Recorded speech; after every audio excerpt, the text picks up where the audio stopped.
de la clase que no tuvimos de teoría de cuerdas. Denis, si pudieras hablar, por favor. Creo que sí, Hola, hola, ¿se escuchan? sí, se escucha bien. Entonces podrías Genial. comenzar. Ok, voy a compartir la pantalla. Se puede ver, ¿no? Sí, se puede ver. Buenísimo. Ay, no, no he abierto esto. Dame un segundo. Voy a... Aquí está.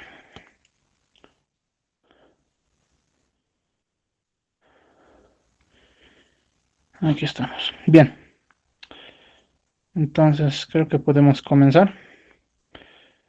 El día de hoy en la mañana habíamos visto lo que es la cuantización cono de luz del electromagnetismo y me gustaría puntualizar algunas cosas que vamos a utilizar a lo largo del día de hoy.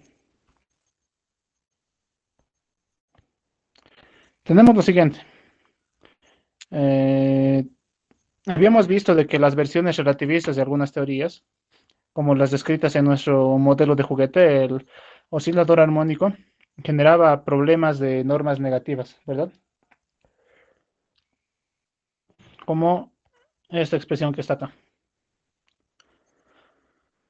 Bien, a partir de esta expresión habíamos visto de que el estado de creación, bueno, el estado del operador creación aplicado sobre el estado fundamental en la dirección cero nos generaba un estado de norma negativa. Y habíamos visto formas para evitar esto, ¿verdad? En particular habíamos visto la elección de calibre para algunos casos. Habíamos visto la partícula relativista, ¿no?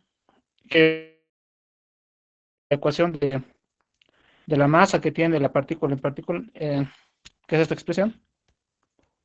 Habíamos visto que es posible expresar la componente P0 en términos de los otros momentos, ¿no? De esa forma, P0 no es un grado de libertad.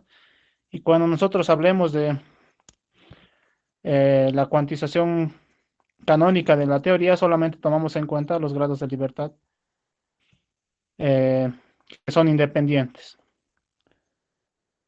Para el caso del electromagnetismo, habíamos visto algo análogo. En este caso, habíamos utilizado el concepto de libertad de calibre que tenemos en la teoría, que es utilizar estas transformaciones que pueden ver acá, las transformaciones de gauge.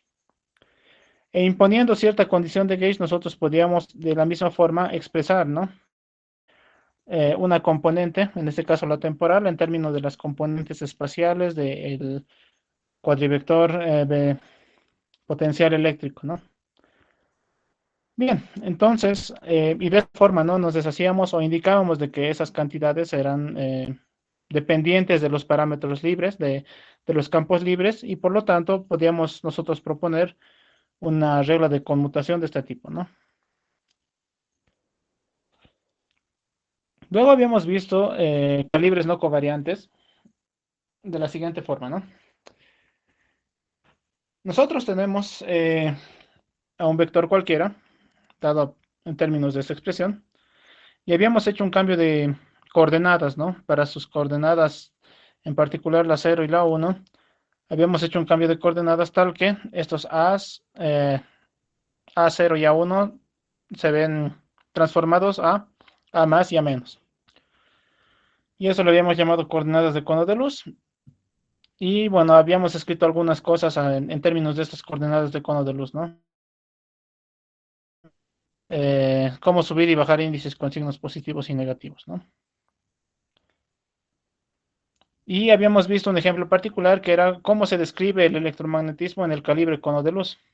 Este calibre cono de luz está descrito en términos de la siguiente expresión, ¿no? El A sub más igual a cero, o que es lo mismo que el A con superíndice menos es cero, ¿ok? Ambas expresiones son equivalentes. Bien, entonces nosotros consideramos de que este es el calibre cono de luz y habíamos visto de que el calibre cono de luz implica la, el calibre de Lorentz al mismo tiempo. Y de esa forma habíamos determinado que los grados de libertad A más y el A menos que tenía nuestra teoría no son físicos. El A más porque, bueno, era un grado de libertad que nosotros fijábamos a cero, No, no lo escribí acá. Ok, vamos a escribirlo por aquí. De aquí habíamos visto de que el A más era igual a cero, ¿no? Nosotros habíamos impuesto esa condición. Y por otro lado, habíamos visto de que el A menos, que es esta expresión que está aquí, se podía expresar en términos de las otras componentes de A. Entonces, habíamos quedado de que A menos y A más no son grados de libertad independientes. Este es un punto muy importante. Y por otro lado, los AJ sí son independientes. ¿Ok? Entonces tenemos D menos 2 de ellos. Como en la teoría electromagnética, nosotros tenemos D menos 2 grados de libertad de la propagación de ondas electromagnéticas, por ejemplo, ¿no? Entonces, está relacionado con ese mismo hecho. ¿Ok? Y bueno, la regla de conmutación vendría dada por esta expresión. Y bueno, básicamente eso es lo que habíamos hecho en la mañana. Eh, no sé si tienen alguna pregunta hasta este punto.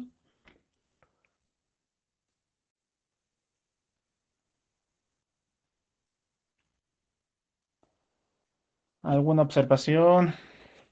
¿Algún comentario?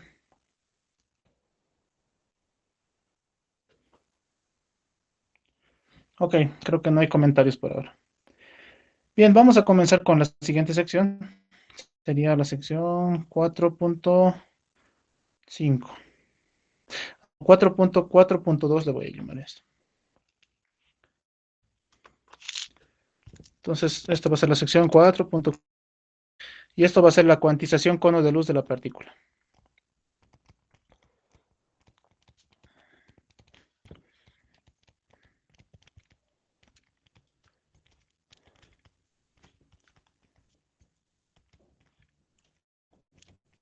¿Ok? Entonces, la partícula, si la describimos en términos de cuadrivectores, y para hacer referencia a eso vamos a indicar de que es una partícula relativista.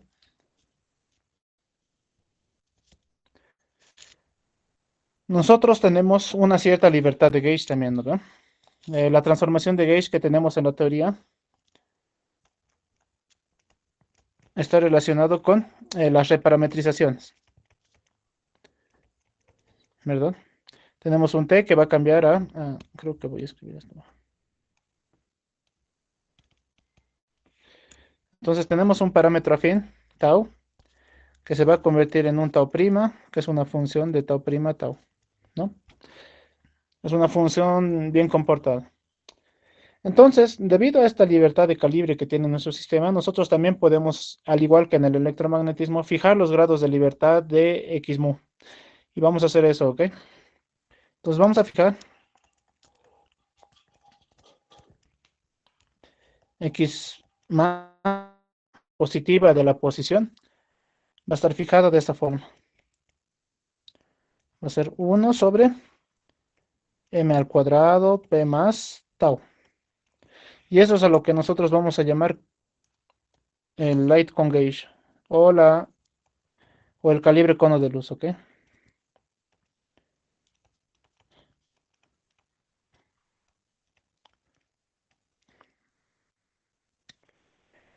Ok, entonces noten cómo, al igual que habíamos hecho en el caso de el electromagnetismo, estamos igual fijando un cierto grado de libertad de la partícula a un cierto valor. En nuestro caso es conveniente fijarlo de esta forma, ¿ok? Bien, ¿alguna pregunta hasta aquí?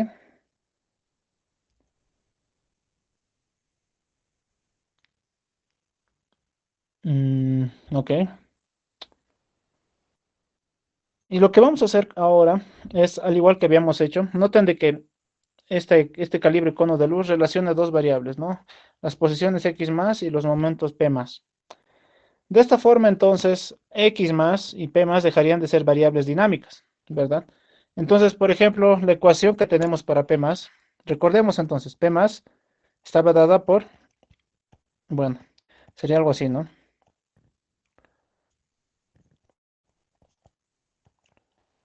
Esta sería la expresión para P más, ¿verdad? Y lo que nosotros vamos a hacer es reemplazar aquí la expresión que tenemos de X más. Hacemos la derivada respecto al parámetro afín. Nosotros tenemos entonces m raíz de menos x punto mu por p más sobre m cuadrado, ¿no? Y notemos de que de estas dos ecuaciones, de esta y de esta de acá, nosotros podemos obtener una relación para mm, estas cantidades, ¿no? El producto de x punto mu con x punto mu. De esas dos, igualando esas dos, nosotros tenemos lo siguiente. 1 es igual a 1 sobre m raíz de menos x punto mu, algo de esta forma. Y de aquí nosotros podemos reexpresar todo esto de la siguiente forma, ¿verdad? Entonces, esta sería como nuestra ecuación de, como una especie de constraint que tenemos en el sistema, ¿no? Una especie de vínculo que tenemos entre los grados de libertad. ¿Cómo afecta esto a los momentos? Bueno, nos afecta de la siguiente forma. Recordemos que el momento general, en términos de un cuadrivector, estaba dado en términos de x punto mu. Y aquí teníamos la raíz de menos x punto mu, ¿verdad? Nosotros reemplazamos esta expresión que tenemos acá en esta expresión y como resultado obtenemos que p mu es igual a cuadrado. A ver,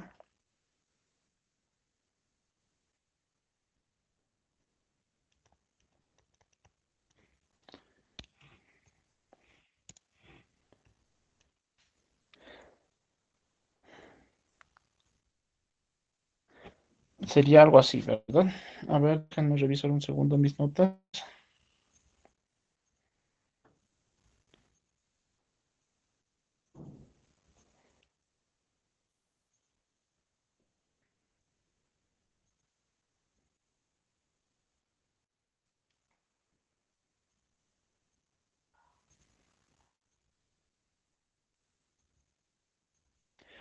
No, algo anda mal acá. Debería ser de esta forma.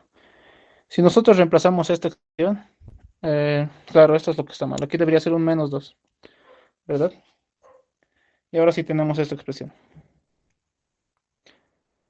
Ahora sí estamos bien. Ok, entonces tenemos una relación entre los PMUs y los X puntos, ¿no? De esa forma. Bueno, por otro lado, nosotros tenemos una relación de la siguiente forma. Recordemos que habíamos encontrado, en el caso de eh, la partícula relativista, una expresión de esta forma, ¿no? Entonces vamos a escribir aquí, por otro lado,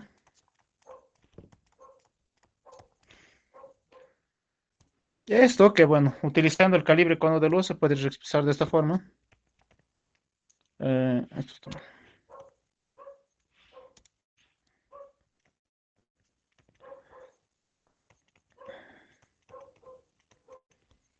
Esto era igual a menos m cuadrado, ¿no?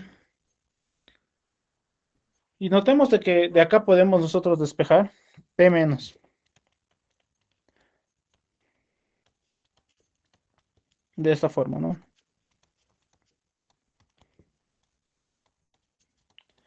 Y bueno, aquí podemos notar de que p menos no es un grado de libertad independiente,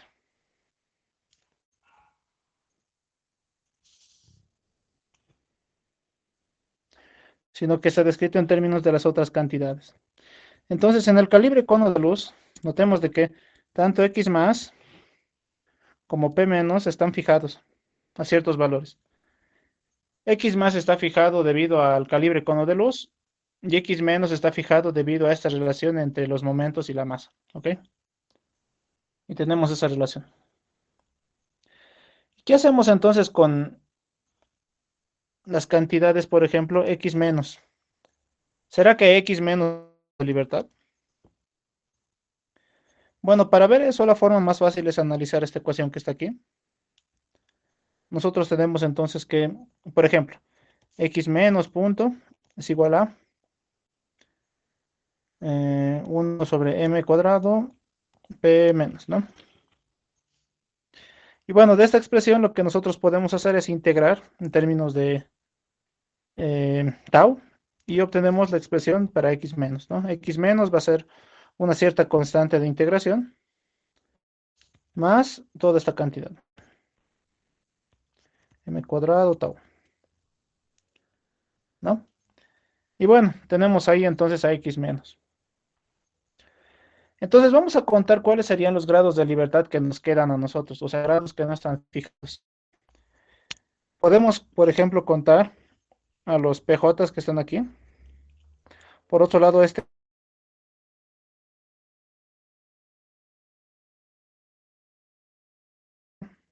y por otro lado, x menos, en principio parece estar fijado en términos de este que está aquí, pero por otro lado vemos de que tiene un grado de libertad independiente, ¿no? Que es ese x0. Entonces, ese también lo podemos considerar como un grado de libertad. Y entonces, en resumen, los grados de libertad que tendríamos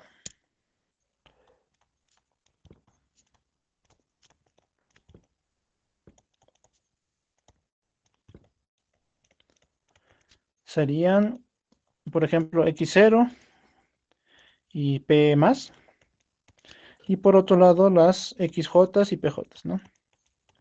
Esos serían los grados de libertad que tiene nuestra teoría. Vamos a hacer una pequeña revisión de qué es lo que implicaría esto, ¿ok? Estas dos últimas expresiones que tenemos acá, bueno, son, vamos a decir, triviales en el sentido de que era obvio que nos iban a aparecer de manera independiente. La pregunta es, ¿cuál será el significado físico de esto que tenemos acá? Bueno, para eso vamos a ver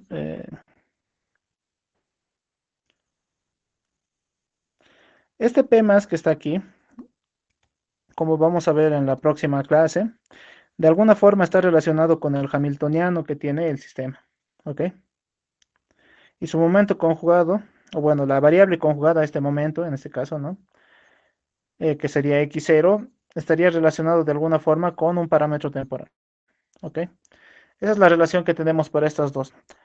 La verdad es que el análisis en el caso de la partícula de estas dos cantidades es un poco más complicada, pero no difícil. Se puede realizar, pero no está en los propósitos de este curso. Entonces, por el momento nos vamos a quedar con el mensaje de que cuando nosotros hacemos este calibre de cono de luz, podemos encontrar un número de grados de libertad menor al que teníamos inicialmente.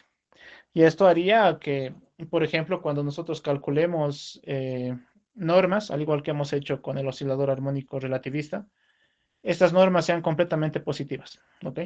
Y ya no tengamos los problemas que habíamos mencionado anteriormente. Entonces, a partir de estas variables, nosotros podemos cuantizar la teoría, ¿ok?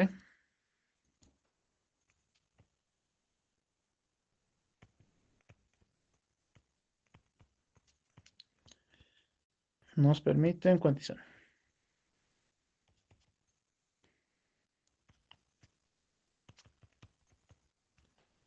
la teoría. Punto. Y bien, entonces, ese sería el caso de la partícula libre masiva. ¿Tienen alguna pregunta hasta este punto? ¿Todo claro?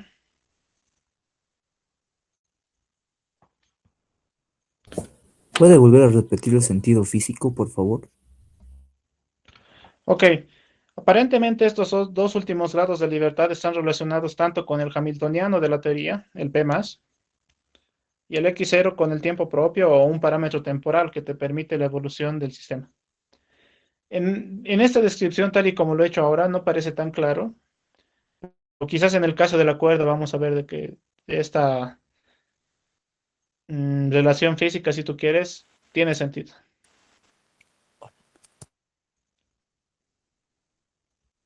Ok, bien. Espero que eso haya respondido a tu pregunta. No puedo ver el chat ahora mismo, pero bueno. Ok. Bien, y la verdad es que con este último punto habíamos acabado este capítulo 4. Y bueno, lo que nos tocaría ver ahora es el capítulo 5. Les voy a crear otra página. ¿Alguna otra pregunta mientras creo el nuevo documento?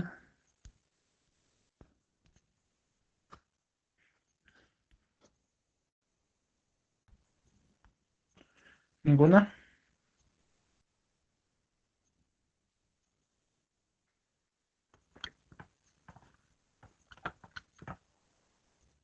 Ok. Ok, continuemos entonces. Vamos a hacer ahora a continuación en esta nueva sección el análisis del acuerdo.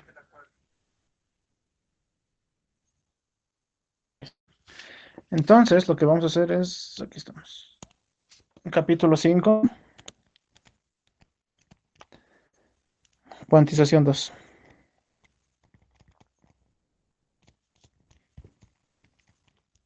cuerdas en vibración.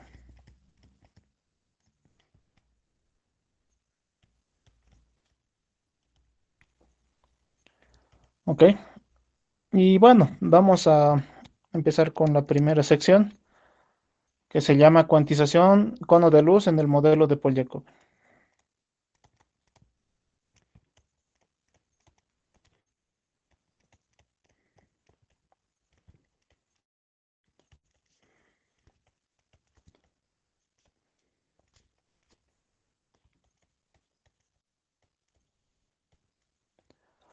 Ok, entonces lo que nosotros vamos a hacer es la descripción de la cuerda desde el punto de vista del modelo de Polyakov. En particular, lo que vamos a ver es que tenemos un grado de libertad, perdón, tenemos una transformación de calibre en ese modelo, incluso si nosotros hemos fijado la métrica a hoja de mundo plano. Entonces, recordemos que para hoja de mundo plano, la acción era de la siguiente forma, ¿no? X es igual a, aquí teníamos T, integral de sigma más, de sigma menos. Algo que estoy olvidando de escribir, de mencionar, es de que estamos escribiendo la acción de Polyakov en términos de las coordenadas sigma más y sigma menos, ¿ok? Entonces, como recordatorio, sigma más, si no estoy mal, y sigma menos estaban dados por estas expresiones, ¿ok?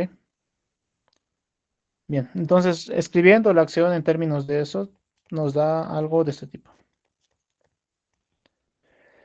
Esa es la acción entonces que tenemos para Polyakov en hoja de mundo plana utilizando estas coordenadas sigma más y sigma menos. Sería algo así como coordenadas cono de luz en la hoja de mundo, ¿no? Y bueno, tenemos entonces esta expresión. Y me gustaría que noten lo siguiente, y de hecho esto voy a dejarlo como ejercicio, ¿ok? Creo que este es el ejercicio 9, si no estoy mal. Y el objetivo es lo siguiente. Hay que mostrar que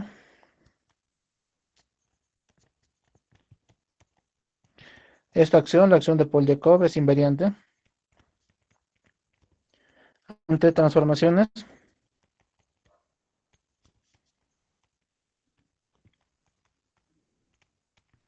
de la siguiente forma. Al sigma más, nosotros lo vamos a cambiar por una función de sigma más. Y por otro lado, a sigma menos lo vamos a cambiar por una función de sigma menos. ¿Ok? Entonces, tenemos esta transformación de gauge, que a pesar de que nosotros ya hemos fijado, o bueno, hemos utilizado las libertades de calibre que tenía el sistema para fijar las componentes de la métrica, nosotros lo estamos fijando. Bueno, una vez fijado eso, tenemos una especie de transformación de gauge residual, similar a lo que habíamos visto en el caso del electromagnetismo, como lo anteriormente, ¿no? Entonces, esas transformaciones que están acá son transformaciones, creo que lo podemos colocar acá, un gauge residual, ¿ok?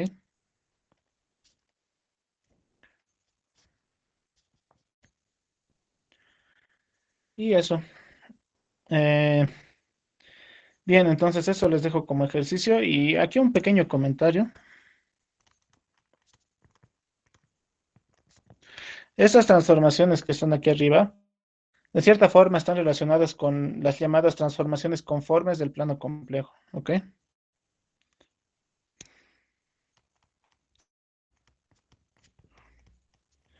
Entonces este gauge residual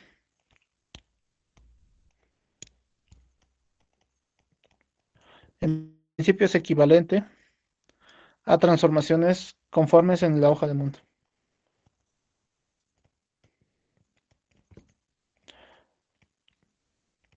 ¿Alguien escuchó hablar de transformaciones conformes en el plano complejo?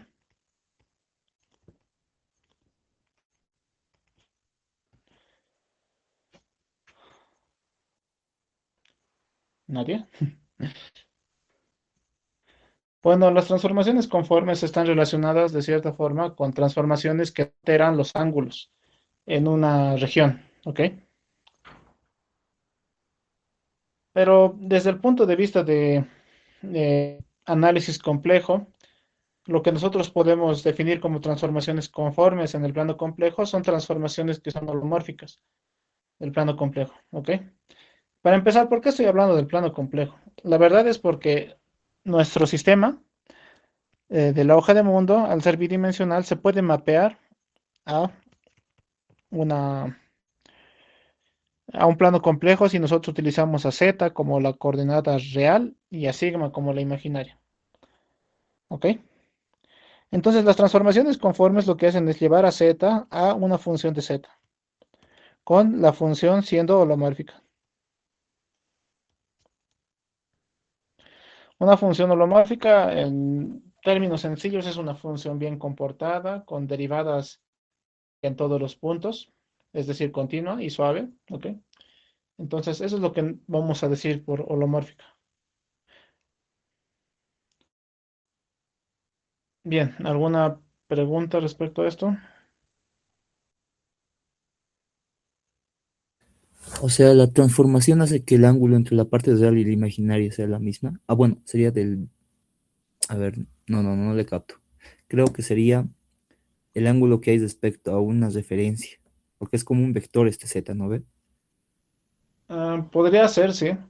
Hay una descripción geométrica de la siguiente forma. En el plano coto puedes hacer una cierta grilla, ¿ya? De números reales y complejos, ¿no? De esta forma. Y la cuestión es de que cuando tú haces esta transformación conforme, lo que tú haces, por ejemplo, es de que esto de aquí puede torcerse de alguna forma, digamos, algo así. Pero los ángulos que nosotros tenemos entre las diferentes regiones se preservan. Digamos, si la grilla anterior tenía ángulos de 90 grados, entonces esta grilla también debería mantener ángulos de 90 grados. ¿Ok? Esa sería la forma visual de ver a estas transformaciones conformes. Dale, gracias. Ok. Eh, bien. ¿Alguna otra pregunta?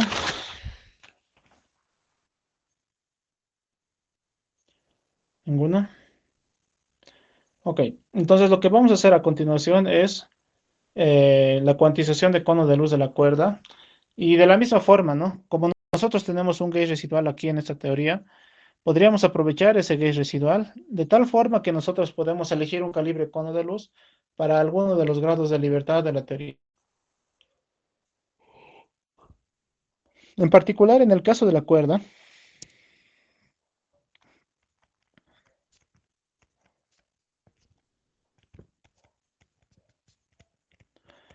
la condición de gauge de cono de luz es la siguiente. Igual tomamos a x positivo. Aquí vamos a colocar una cierta constante. Más 2 alfa prima, p más tau. Ok, esta es la llamada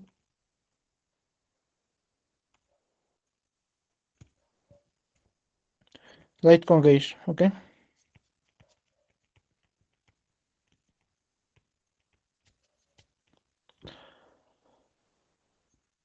Les recuerdo que el alfa prima era el parámetro de Regge, ¿no? Que en resumidas cuentas está relacionada con la tensión de la cuerda. Ok, entonces ese es nuestro light con gauge. Lo que estamos haciendo entonces es utilizar las transformaciones residuales que tenemos en la teoría para fijar algunos de los grados de libertad que tenemos. En este caso el X más. Ok, y bueno, a partir de esta imposición, vamos a ver qué es lo que sucede con nuestra teoría, ¿ya? En resumidas cuentas, lo que va a pasar es de que vamos a tener, o bueno, los constraints que ya teníamos de la teoría, que si ustedes recuerdan eran los constraints de Virasoro, se pueden expresar de tal forma que nos permitan despejar ciertos grados de libertad en términos de otros. Ese es nuestro propósito entonces. ¿Ok? ¿Alguna pregunta hasta este punto?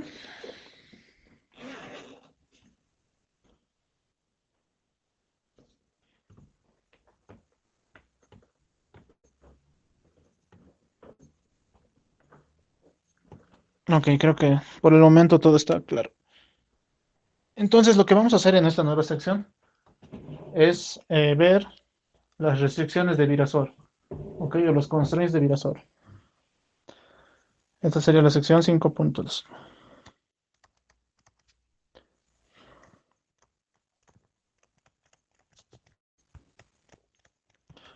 Secciones de Virasor. En coordenadas,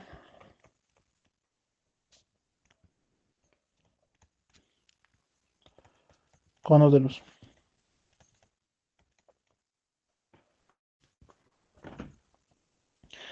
Entonces, recordemos cuáles eran las restricciones de Virasor, ok. Teníamos de que TAB multiplicado por la métrica de la hoja de mundo era cero. Y por otro lado, de que T gamma, perdón, de que todas las componentes de TAB eran cero. ¿Ok? Entonces TAB es un tensor de traza nula y además todas sus componentes son ceros si es que fijamos la métrica, ¿no? Entonces estas son las restricciones de Virasor. Ahora bien, estas restricciones están dadas en términos de coordenadas cualquiera. Es por eso que tenemos los índices A y B. Nosotros vamos a expresar a estas ecuaciones en términos más sencillos, ¿ok? En términos de sigma más y sigma menos. Entonces en coordenadas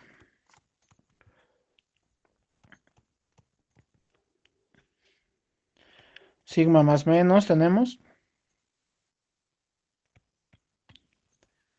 lo siguiente, ¿no? Tenemos, por ejemplo, el T más va a ser de esta forma. El T menos va a ser de esta forma.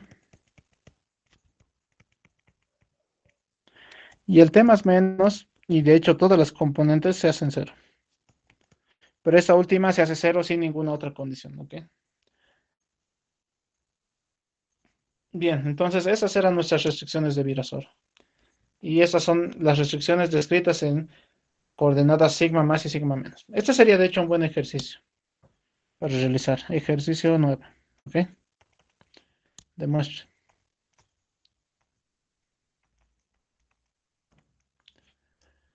Bien. Y lo que vamos a hacer, y el objetivo de esta sección, es mostrar de que X menos no es un grado de libertad física. ¿Ok? Ese va a ser nuestro propósito.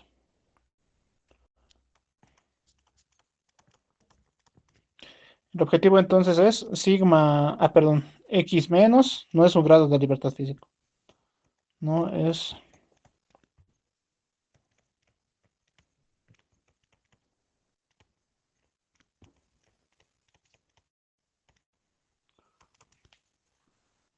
de esta forma. ¿Ok? Ok. Y bueno, me gustaría saber si hay alguna pregunta hasta este punto. ¿Alguna duda?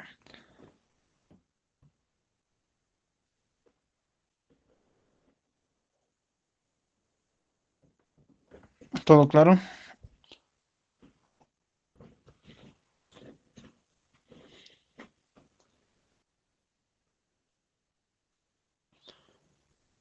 Ok, creo que no hay preguntas por el momento. Yo tengo una consulta. Adelante.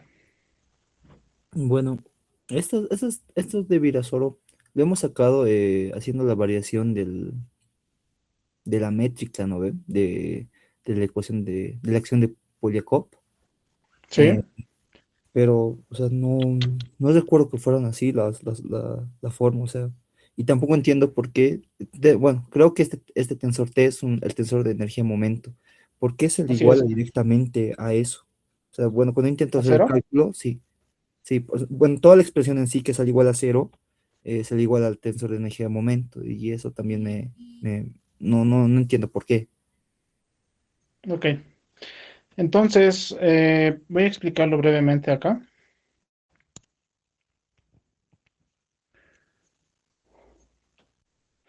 El tensor de energía-momento eh, se puede calcular de otra forma, ¿no? Utilizando la ecuación de Belinfante, creo que se llama, ¿verdad? Algo así. No sé si has visto esa expresión antes.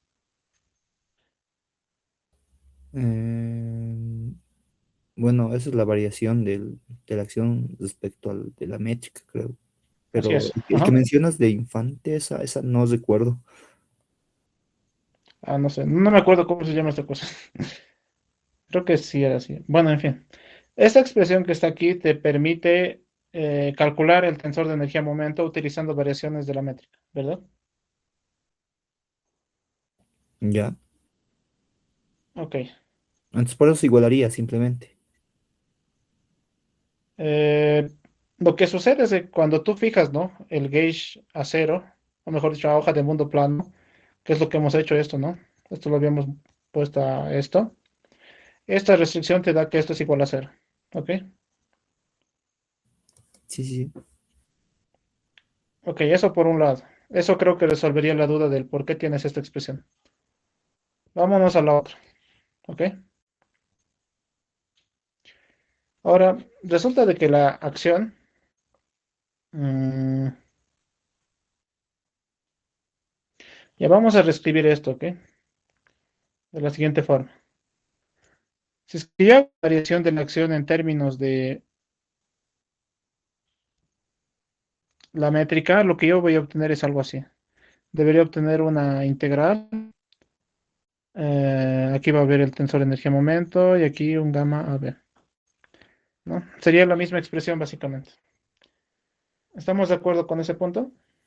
Sí, Ahora vamos a concentrarnos en esto de aquí, ¿ok? Y voy a pedirte que te recuerdes de que la teoría es invariante de Weyl, ¿ok? Eso significaba de que tú puedes hacer transformaciones a la métrica por un factor de escala, ¿no? Que era algo así, ¿verdad? sí, sí.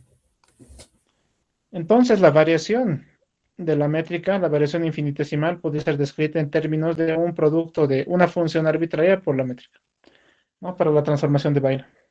¿Estamos de acuerdo? Sí. Voy a reemplazar esta transformación en particular aquí arriba. Y como resultado nosotros tenemos algo así, ¿no? Tenemos gamma AB, omega, TAB, ¿verdad? Tenemos eso. Y por otro lado, nosotros sabemos de que la acción es invariante ante este tipo de transformaciones, ¿no? Por lo cual la variación de la acción debería ser cero. ¿Estamos de acuerdo? Sí. Y dado que este doble es arbitrario, es una función arbitraria infinitesimal, para que eso sea igual a cero, la única forma que eso suceda es que el producto de gamma AB con el tensor en el momento sea cero. Y es así como arribamos a la segunda condición. O en este caso a la primera, ¿no? La Mm, condición de traza nula. ya, ya, más claro. Excelente. Eh, ¿Alguna otra pregunta?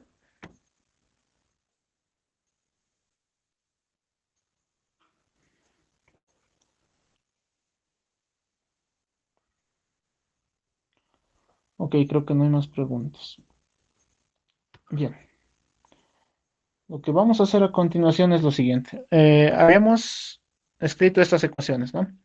Y lo que vamos a hacer es lo siguiente. Vamos a expresar estas ecuaciones, a la primera y a la segunda, en términos de las componentes cono de luz.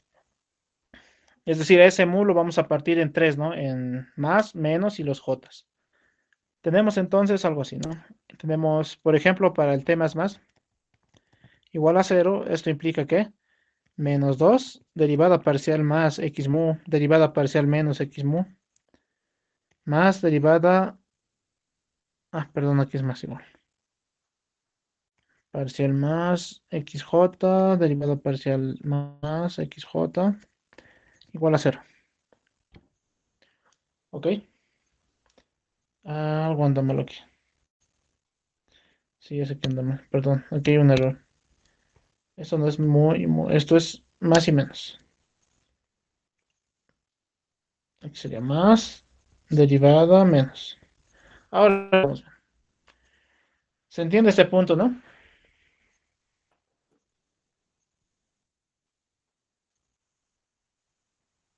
Ok, estoy asumiendo que sí. Y por el otro lado, por el tema menos menos, también tenemos algo análogo, ¿no? Lo que nosotros tendríamos es 2 menos x más Aquí va a ser x menos más x más, perdón, x menos.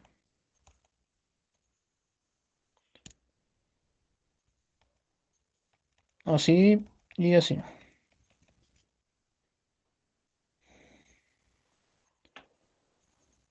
Ok, y lo que vamos a hacer nosotros acá es reemplazando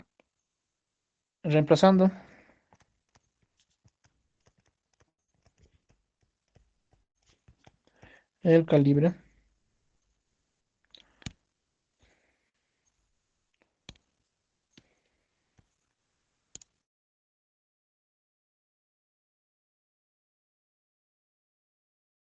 con lo de luz.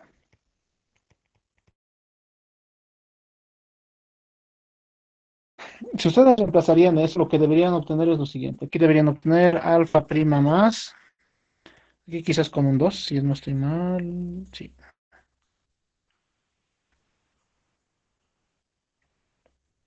Multiplicado por eh, sigma más.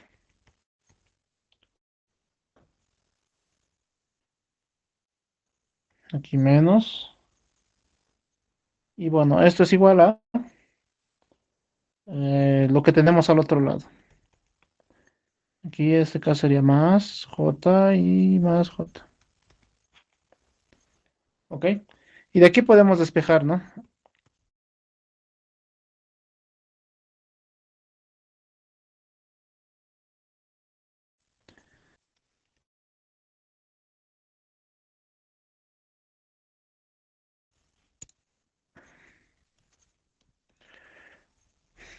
Tendríamos algo así.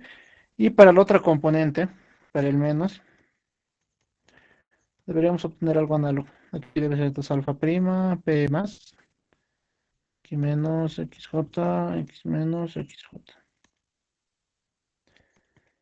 Ok, ¿qué es lo que significan estas ecuaciones? Si se ponen a pensar, tenemos a las variables X menos, o bueno, a sus derivadas, ¿no? En términos de otros campos, ¿verdad? Que son los XJ. De esta forma, entonces yo debería poder integrar esas expresiones, ¿no? Y obtener una relación para X menos en términos de las componentes de XJ.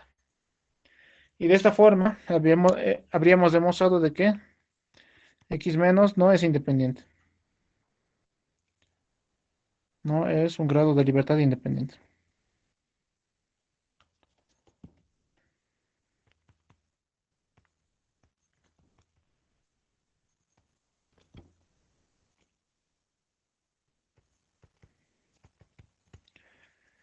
Bien, ¿alguna pregunta sobre este punto?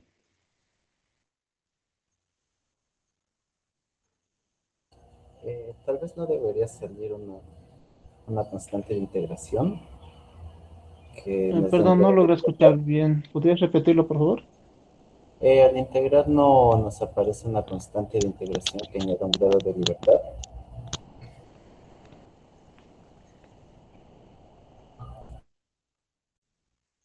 Cierto.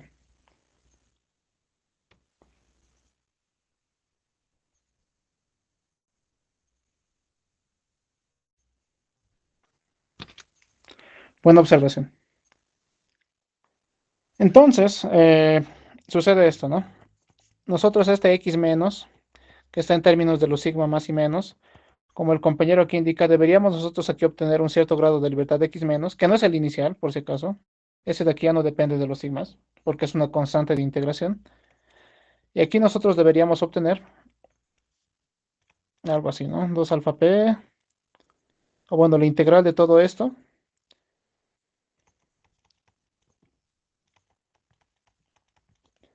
en términos de sigma más, y bueno, lo mismo, un término análogo, cambiando el más por el menos, ¿no? Y bueno, sí, creo que es una buena observación lo que hace el compañero acá, que nosotros vamos a tener aquí un grado de libertad extra, ¿ok? Este X menos. Entonces, al igual que habíamos hecho con el caso de la partícula, no creo que no está aquí, no, no está aquí. Al hacer la integral, nosotros tenemos aquí un grado de libertad de X menos minúscula, que ya es independiente de los sigmas, ¿ok? Entonces, este de aquí sí va a ser un grado de libertad.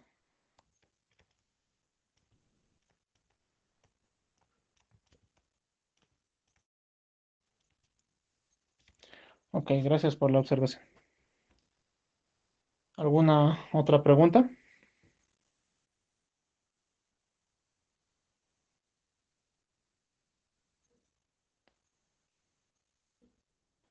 Ok, bien. Lo que vamos a hacer ahora es lo siguiente. Si bien sabemos de que x menos no es un grado de libertad independiente, me refiero a este de aquí por si acaso, eh, podemos relacionar sus grados de libertad interno con otros grados de libertad del sistema. ¿Ok? ¿A qué me refiero con esto? Aquí voy a colocar una nueva subsección. ¿Ok? Este le vamos a llamar subsección 5.3. Y bueno, ¿cómo le llamamos?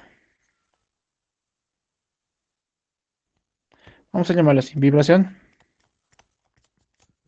en la dirección menos es, bueno, equivalente a vibración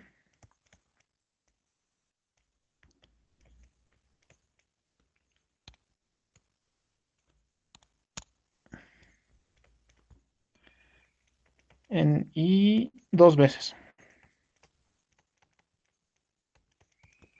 ¿Ok? Entonces, para mostrarles más o menos de lo que consiste esta sección, es lo siguiente. Les voy a recordar que habíamos encontrado soluciones para la onda de la cuerda, ¿verdad? En particular, nos vamos a centrar ahora en el caso de la cuerda cerrada, ¿ok? Para esta parte del análisis. Tomemos la cuerda cerrada.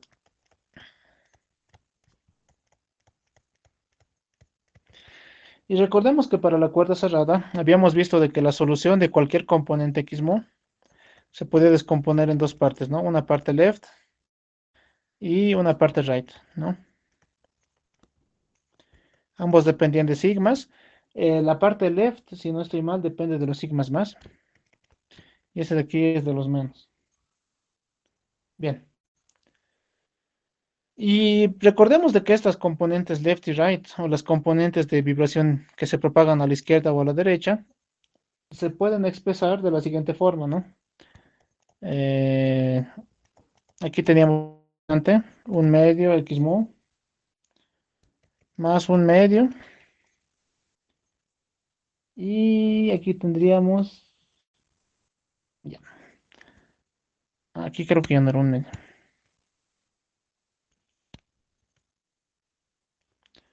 Aquí alfa, p mu, tau, si no estoy mal.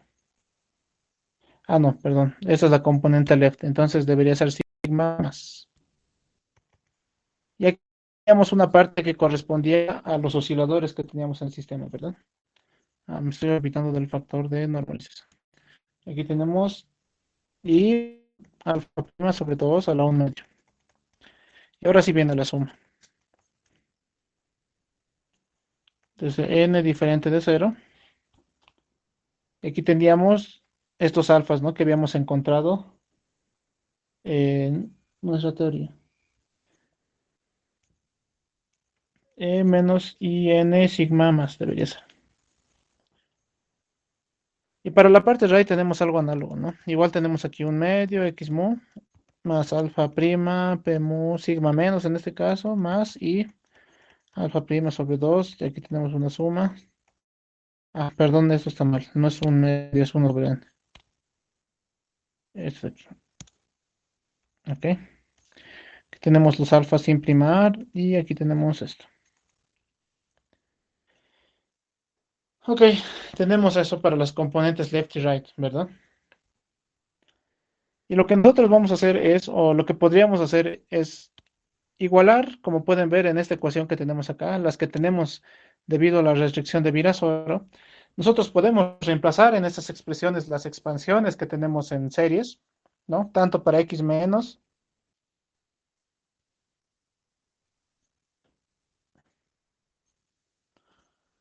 bueno, aquí está, tanto para x menos como para estos xj, ¿no? Cada uno va a tener su propia serie.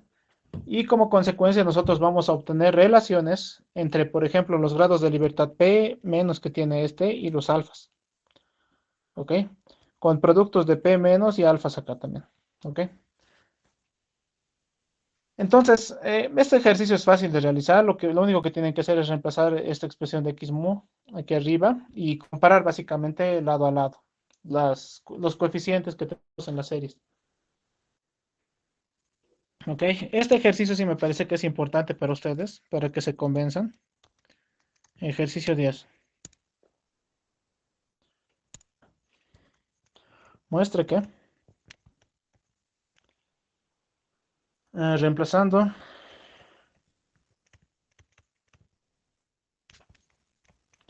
ese de aquí le vamos a llamar ecuación estrella y este de aquí le vamos a llamar ecuación, yo qué sé, algo así, ¿ya?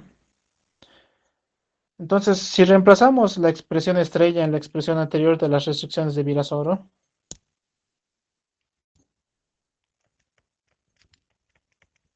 obtenemos lo siguiente. Por ejemplo, el alfa menos ujú,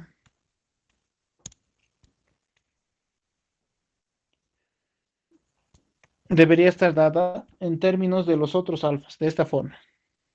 Aquí deberías tener 1 sobre 2 alfa prima, 1 sobre p más. Y aquí viene una combinación lineal de estos, de esta forma. Aquí viene desde m igual a menos infinito hasta infinito. De aquí hay una segunda suma. Y este va desde i igual a 1 a d menos 2. Y aquí vienen los osciladores. Aquí sería un producto de esta forma. J, N menos M, alfa M. Ok, entonces, esta es una ecuación de constraint porque relaciona al modo vibracional que tiene la dirección menos con las otras cantidades que están aquí. Ok, tenemos eso entonces para los alfa menos.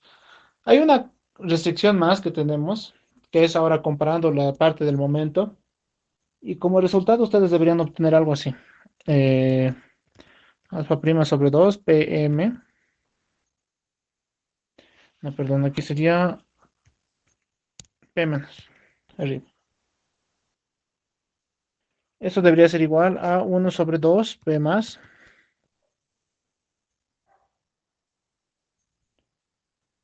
Y aquí una suma. Esta suma va desde I igual a 2 hasta D menos 1. Ah, perdón, no, está al revés. Desde I igual a 1 a D menos 2.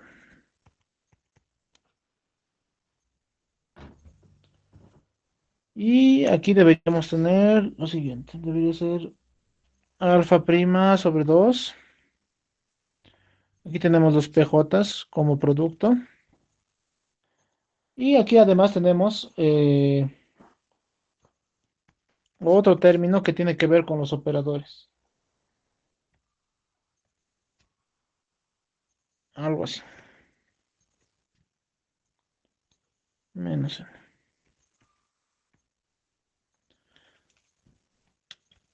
Ok, tenemos eso entonces. ¿Alguna pregunta?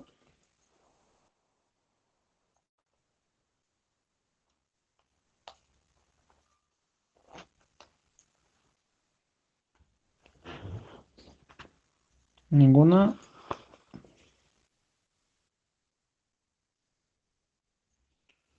Ok, entonces esta expresión, por ejemplo, estas dos expresiones se pueden obtener a partir de la restricción de Virasoro que está aquí arriba. ¿Dónde estás? Voy a volver esto. De estas dos que están aquí. ¿Ok? Ustedes reemplazan ya sea en la primera o en la segunda y deberían obtener la expresión que necesitan. Pero la verdad es que en el caso de la cuerda cerrada, por ejemplo, si reemplazan en la ecuación de arriba, la que tiene las variables más, lo que van a obtener es la expresión que acabo de escribir. No, no creo que no. No me equivoco. Para obtener estas expresiones que están acá, deberían hacer el cálculo utilizando esta expresión que está aquí, la segunda, la que tiene las derivadas con sigma menos. Y para obtener otra, ustedes pueden utilizar la que está arriba. ¿Cuál es la diferencia entre estas dos?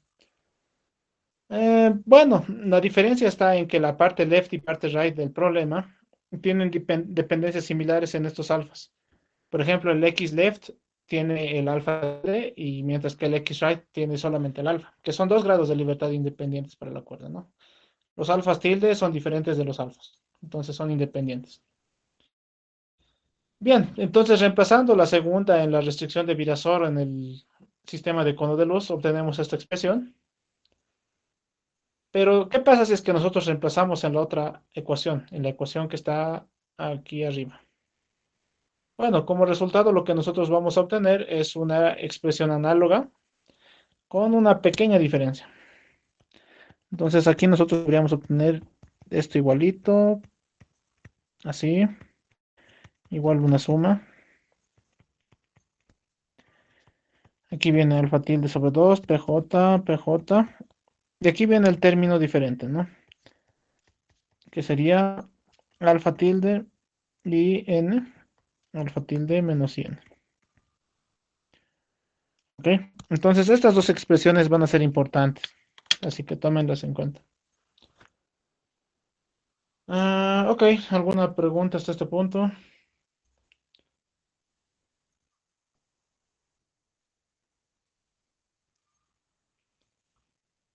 ¿Alguna duda?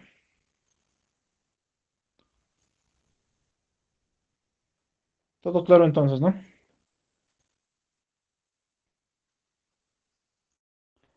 Ok, entonces vamos a continuar.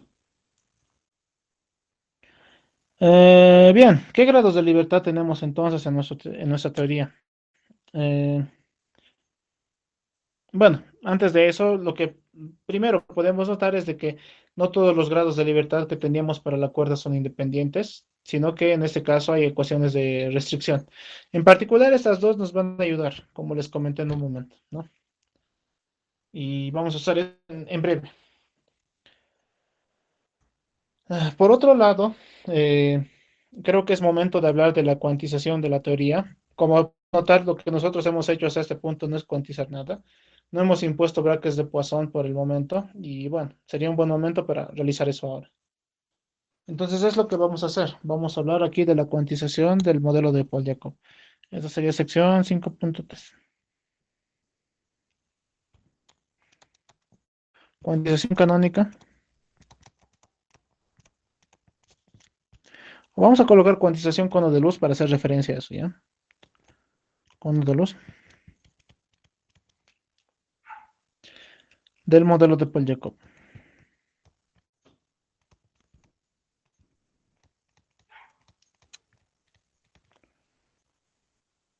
Entonces, lo que nosotros tenemos que hacer es imponer conmutadores, ¿no? Para la teoría. Entonces, recordemos qué grados de libertad tenemos. Tenemos los XJ, tenemos los PJ, ¿no? Ese par. Por otro lado, tenemos los alfas. Aquí tienen índice y aquí también. Y los alfa tildes, ¿no? Ese es otro grupo. Y también tenemos un más que está dado en términos de la constante de integración que teníamos para el X menos y el momento P más. ¿Ok? Entonces, tenemos esos pares para nuestra teoría. Y lo que vamos a hacer ahora es imponer las siguientes relaciones de conmutación, ¿ok? Imponemos, si ustedes conmutan el X minúscula que había mencionado anteriormente,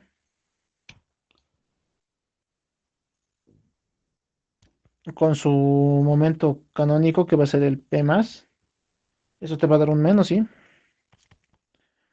Por otro lado, tienes algo así. Esto sería igual a una I con un delta y J. Y bueno, tenemos que imponer una condición sobre los alfas. La condición sobre los alfas es más peculiar, así que tengan mucha atención aquí. Tenemos alfa menos n, ¿ok? Y de aquí tienes alfa j n. Ya, vamos a cambiar esto a m. Esto es igual a n por un delta y j Y aquí tendrías Mn. Ok. Entonces, estas son las reglas de cuantización canónica de la teoría de cuerdas. Ok. Al menos vi esto desde el calibre cono de luz. Muy bien. Bien. ¿Alguna pregunta, comentario, duda?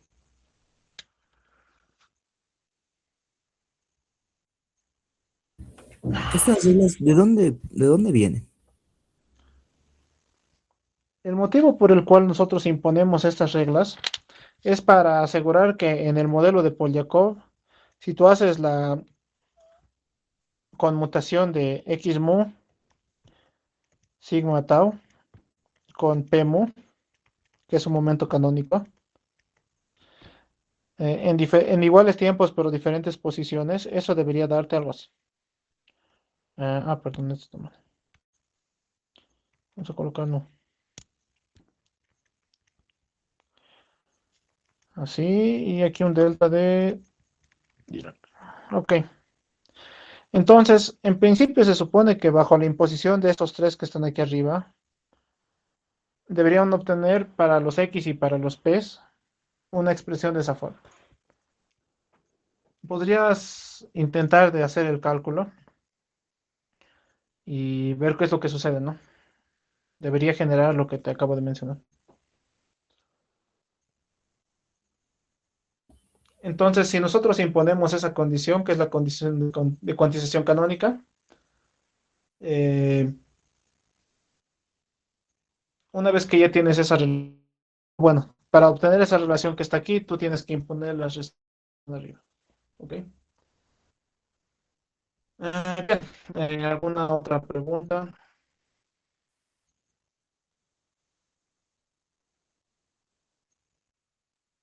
Una pregunta, tal vez esa primera Adelante. relación de cuantización, la que tiene el x menos con el p más, nos da un signo negativo. Esto tal vez no Sí, puede igual generar problemas con la norma.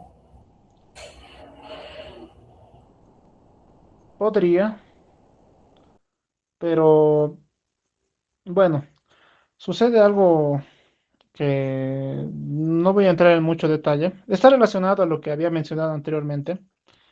Este P más que está aquí, como había mencionado, está relacionado de cierta forma con el hamiltoniano que está en el sistema. Y este X menos que está aquí con alguna variable temporal, ¿no? Que nos indica la evolución temporal del sistema. Lo que sucede es de que este T que está aquí, eh, no sé si es que han llegado a ver en mecánica cuántica, si ustedes tienen transformaciones, bueno, una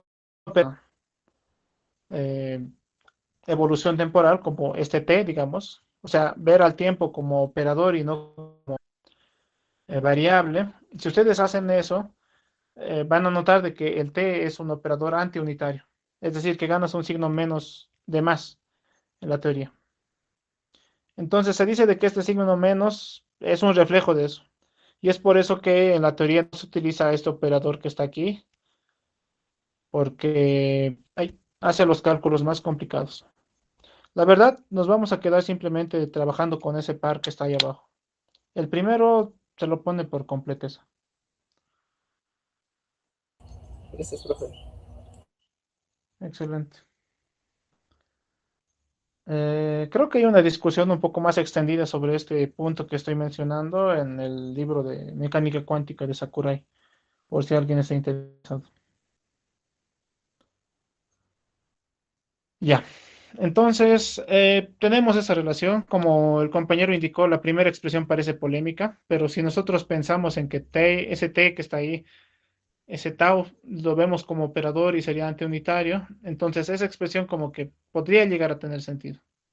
La segunda expresión tiene sentido completamente, es la expresión que tenemos para la cuantización canónica de la posición del momento, algo que siempre hemos usado. Y me gustaría que den un gran vistazo a esta expresión que está aquí, la última. Lo voy a reescribir aquí abajo, ya quizás les recuerda algo.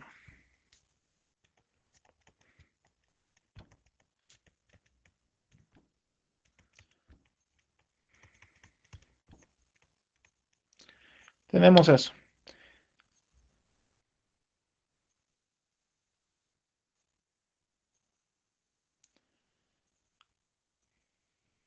¿Alguien les recuerda alguna expresión similar a esto?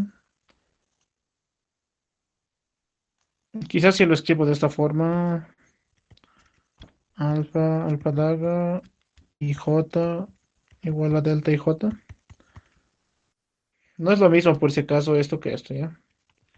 Pero están relacionados o tienen una forma análoga. ¿Alguien se acuerda de dónde habíamos obtenido relaciones de conmutación similar? Creo que lo vimos el día de hoy.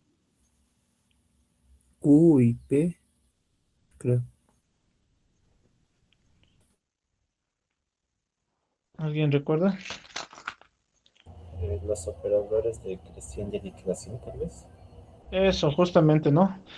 Tenemos operadores de creación y aniquilación del sistema. Estos de aquí eran para el oscilador armónico cuántico.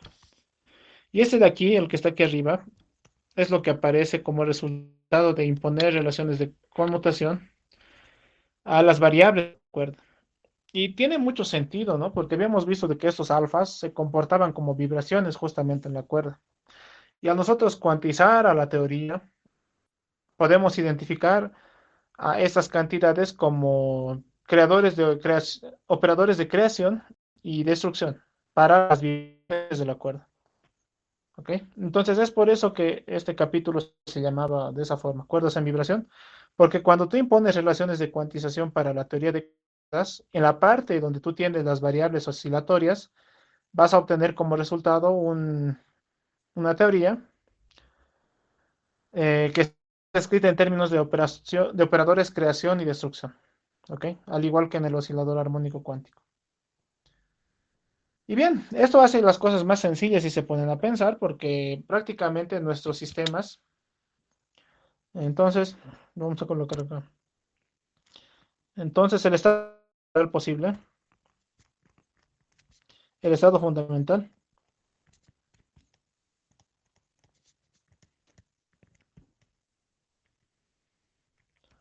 sería algo así, ¿no? Sería un estado que no tenga vibraciones, es decir, un estado fundamental, pero que puede moverse en el espacio, ¿no? Tendrías ahí un K.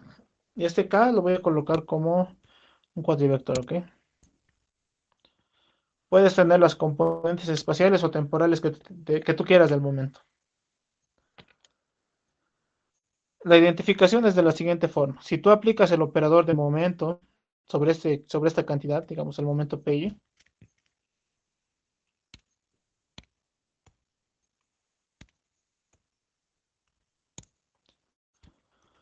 y lo evalúas con este operador, lo que te va a dar es justamente el componente I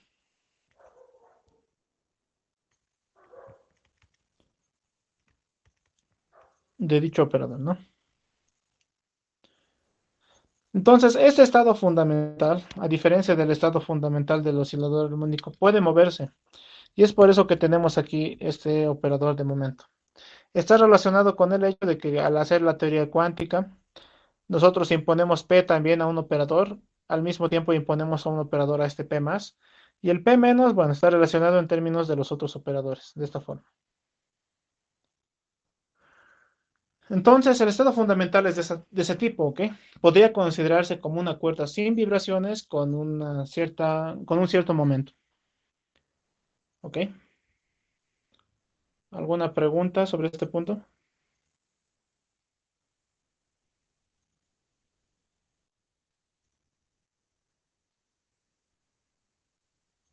Ok, creo que no hay preguntas. Entonces, el espectro de la teoría de cuerdas,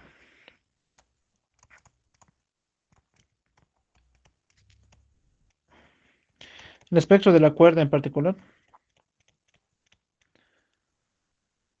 en este caso vamos a decir de la cuerda abierta, ¿ok? Podría ser descrito de la siguiente forma, ¿no? Tú tienes un estado fundamental con un cierto momento, también puedes tener la acción de una operación de creación o destrucción, digamos una J y con un N, o podrías tener dos de estos, ¿no? Ah, hay algo que no mencioné. Ahorita lo hago. Entonces, en la cuerda abierta, al igual que en el caso del oscilador armónico, nosotros deberíamos ser capaces de construir una torre de... mm, sí, deberíamos ser nosotros capaces de construir una torre de estados a partir del estado fundamental, simplemente aplicando operadores de creación sobre la teoría, ¿no? Ahora bien, hay un punto en particular que me olvidé de mencionar y que es muy importante. La identificación que está aquí, esto que está aquí, por si acaso, se hace de la siguiente forma. Aquí no sabemos cuál es el complejo jugado del otro, ¿no? A comparación de, en el caso de nuestro oscilador armónico ficticio que habíamos hablado anteriormente. En acá solamente tenemos subíndices y es importante aclarar entonces de que A sub i menos E sub i más n.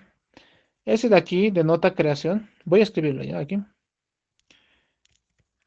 Creación de, eh, del enésimo armónico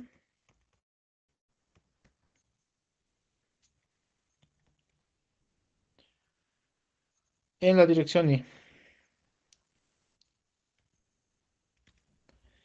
Y este de aquí es lo mismo, pero en este caso va a ser la aniquilación, ¿ya? Después es lo mismo, la aniquilación del enésimo armónico en dirección y todo es lo mismo. Entonces, los alfas que tengan subíndice con un entero negativo, vamos a considerar lo que son operadores de creación y los otros que son operadores de aniquilación, ¿ok? Es por eso que yo ya me había adelantado a escribir al respecto de la cuerda, todos con índices negativos, ¿ok? Pero bueno, ¿alguna pregunta hasta este punto?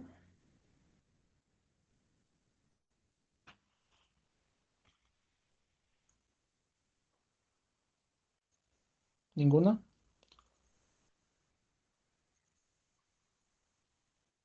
Ok. Vamos a ver una última cosa antes de terminar la clase y con esto creo que vamos a cerrar. Y es trabajar con estas condiciones que están aquí. ¿Ok? Vamos a llamar a esta parte espectro de masas. ¿Ok?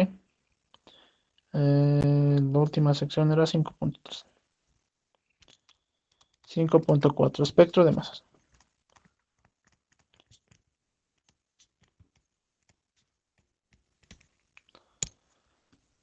Notemos que eh, la expresión para P menos estaba dada por la siguiente expresión. Tenemos que...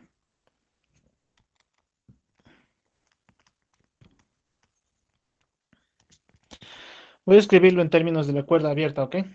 Para P menos, solamente utilizamos esta primera expresión entonces. La segunda ya no la usamos para el caso de la cuerda abierta. Y tenemos alfa prima. Aquí viene alfa prima sobre 2. Creo que lo tengo aquí, dame un segundo. Aquí está, sí. Entonces, eso es igual a 1 sobre 2 P más. Aquí tenías una suma sobre I igual a 1 hasta D menos 2. Aquí tendrías alfa prima sobre 2 PI más n diferente de 0. Y aquí los alfas, ¿no? Alfa I, n alfa menos n.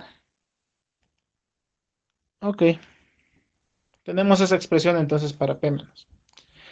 Lo que vamos a hacer ahora es reexpresar esto. Primero multiplicar todo esto por 2 alfa, 2 sobre alfa prima, perdón. Y despejar este término que está aquí. ¿Ok? Lo llevamos al lado izquierdo. Como resultado deberíamos obtener algo así. Esto, menos una suma desde i igual a 2 hasta d menos 1.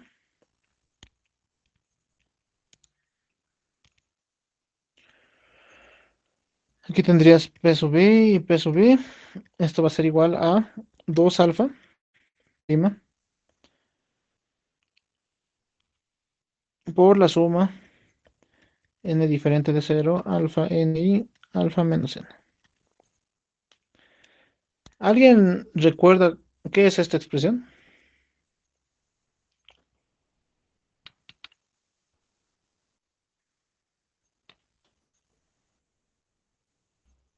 ¿Nadie?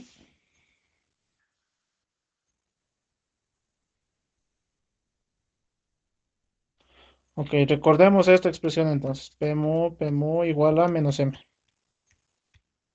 ¿verdad? Y si expresamos esto en términos de las componentes más y menos, teníamos algo así, ¿no? En las componentes cono de luz. Aquí viene PJ y PJ igual a menos m. Ahora sí podemos identificar estos dos. Noten que son exactamente lo mismo, ¿verdad? Son idénticos. Entonces todo esto que está en el otro lado, esto que está aquí, es la definida masa de la cuerda al cuadrado. Entonces de esa forma nosotros tenemos la masa cuadrática de la cuerda es igual a 2 alfa prima en diferente de cero, alfa n alfa menos n. ¿Ok? Entonces aquí sucede algo muy peculiar que no habíamos visto hasta el momento y es una característica prácticamente fundamental de la cuerda. La cuerda no tiene masa, en principio, ¿ok? O sea, no hemos definido a la masa como una constante, al igual que hemos hecho en el caso de la partícula, ¿no? Sino que estamos definiendo aquí masa a partir de esta condición de masa que habíamos encontrado anteriormente para la partícula, ¿no? Ay, ¿qué pasó?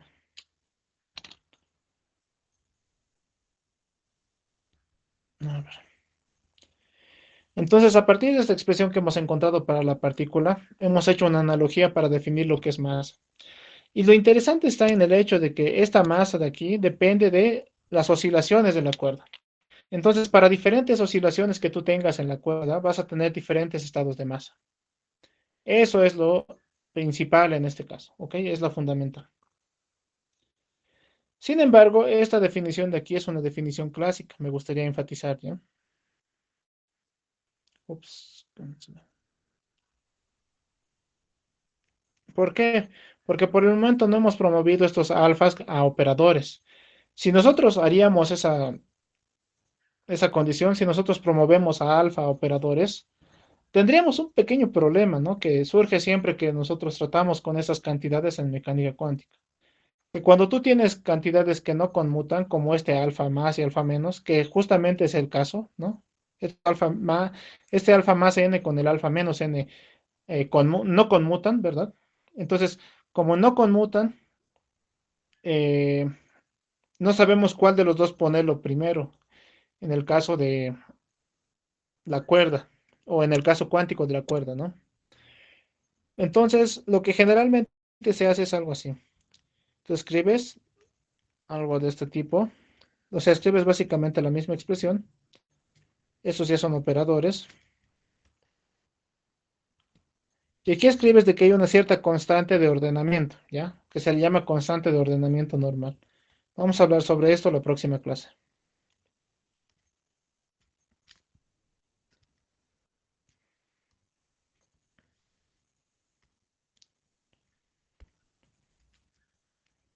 ¿Ok?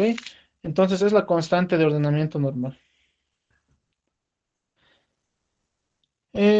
Y bueno, creo que podríamos dejar la clase hasta ahí. Creo que el mensaje más importante que hemos encontrado el día de hoy es este, que la masa cuadrática de la cuerda está determinada en términos de eh, las oscilaciones que tenga el estado.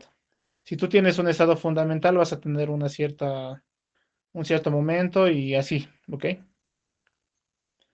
Bien, la dejamos hasta acá por hoy. El día de mañana, bueno, el día miércoles estaríamos con la última parte, donde vamos a hacer la descripción de qué representan los estados de la cuerda, los estados, ya el primero, el fundamental y algunos estados excitados de la cuerda, y vamos a intentarles dar realidad física a estos, ¿ok? Y bueno, creo que con eso vamos a terminar el curso, a no ser que nos dé el tiempo para algo más, pero veremos. Bueno, estoy atento a sus preguntas. Denis, un favorcito, ¿será que puedes subir los apuntes al Drive, por favor? Sí, sí. Les comento que estaba intentando subir los apuntes del Drive utilizando mi tableta, pero por algún motivo no me deja compartirlo como PDF. Entonces lo que voy a hacer es usar la computadora, de repente ahí sí puedo, ¿ok? Entonces voy a intentarlo justamente terminando la clase y les envío. Listo, gracias, hasta luego. Listo, gracias. Bueno, la dejamos hasta ahí entonces. Gracias por su atención y bueno, nos estaríamos viendo el día miércoles con la última clase. Muchas gracias, Denis. Y gracias a todos por asistir. Nos vemos mañana para las siguientes clases del verano teórico. Nos vemos, chao, chao.